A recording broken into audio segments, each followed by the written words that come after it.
One of my most memorable dates was back in high school, and it was with a boy, and we just walked around downtown Portland along the waterfront with the bridges and all the lights, and there was this awkward point where my mom called, and I had to like tell her I'm with some friends because I wasn't out to her yet. And then we went to a Greek restaurant afterwards, and I told him how to order Greek food properly. It was really nice. One of my most memorable dates would definitely have to be from actually my first boyfriend. He kind of played a little bit of the cat and mouse, and I was not having any of it. So one day when he finally realized that he was interested in me, I was living in a small town outside of the city, and he was living in the city. And he phoned me up and he said, like, what are you doing tonight? And I was like, oh, I don't know, I work at like 6 p.m. till 6 a.m. I was working shift work. And he's like, Kate, we're having dinner at 4 o'clock. And he drove like the 2.5 hours to come out and see me and like took me for dinner. The relationship didn't go anywhere in the end, but I mean, it was a very memorable date, and it was really cool to like have somebody to just spend that time and like actually come out for the 30 minutes of dinner and drive back.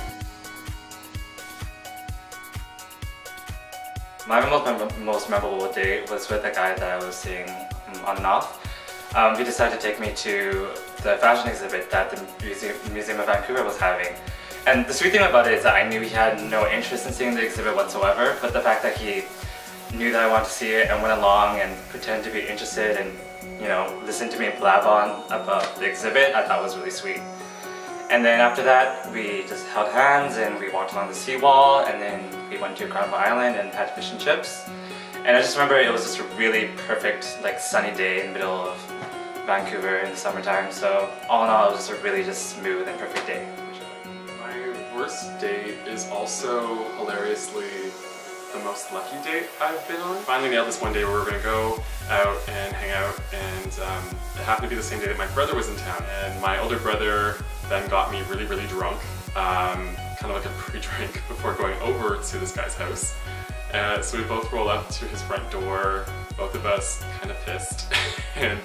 And then as we're walking to the city's only gay bar, my brother realizes that this guy and I know nothing about each other because we're asking questions about like, what are you are you in school for? What do you want to do? And my brother says to both of us, wait, are you guys meeting for like the first time?